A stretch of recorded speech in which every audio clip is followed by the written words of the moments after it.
സംസ്ഥാനത്ത് പനിബാധിതരുടെ എണ്ണം വർദ്ധിക്കുന്നു. ഇന്നലെ മാത്രം പനിക്ക് ചികിത്സ തേടിയത് 11,000-ലധികം രോഗികൾ. രോഗികളുടെ എണ്ണം കൂടുമെന്ന് ആരോഗ്യ വകുപ്പ്. ഏറ്റവും അധികം രോഗികൾ മലപ്പുറത്ത്. സിനിമാ മേഖലയിലെ പ്രശ്നങ്ങൾ സംബന്ധിച്ച ഹേമ കമ്മിറ്റി റിപ്പോർട്ട് പുറത്തുവിടാൻ നിർദ്ദേശം. സംസ്ഥാന വിവരാവകാശ കമ്മീഷൻ ഉത്തരവിട്ടു.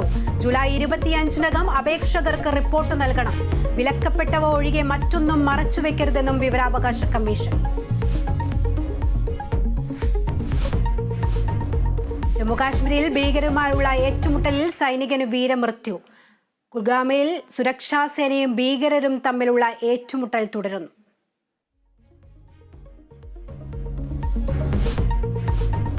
കൂടോത്ര വിവാദത്തിൽ വിമർശനവുമായി യൂത്ത് കോൺഗ്രസ്.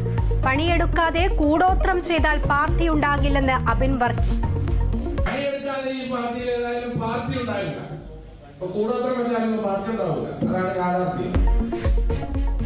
യൂത്ത് കോൺഗ്രസ് ഉപാധ്യക്ഷന്റെ വിമർശനം കുറ്റ്യാടിയിൽ നടന്ന പരിപാടിയിൽ. പത്തനംതിട്ടയിൽ കാപ്പ കേസ് പ്രതിയെ സ്വീകരിച്ചതിൽ വിചിത്ര വിശദീകരണവുമായി CPIM. ശരൺ ചന്ദ്രൻ നിലവിൽ കാപ്പ പ്രതിയല്ലെന്ന് ജില്ലാ സെക്രട്ടറി. രാഷ്ട്രീയ കേസുകളിൽ കാപ്പ ചുമത്തുന്നത് തെറ്റെന്നും KP ഉദയബാലൻ. കുഴിയും ചെളിയും നിറഞ്ഞ് Malappuram Kadalundi Parappanangadi road.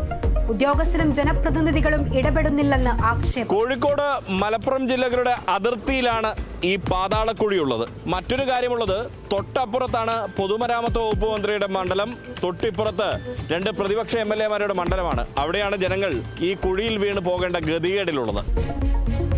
Kerala vision news പരമ്പര എന്നാ കുഴിയടക്കാം തുടരുന്നു.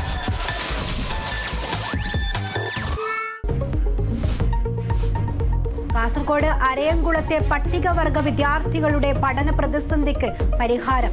സ്കൂളിലെത്താനുള്ള വിദ്യാവാഹിനി പദ്ധതി പുനഃസ്ഥാപിച്ചു.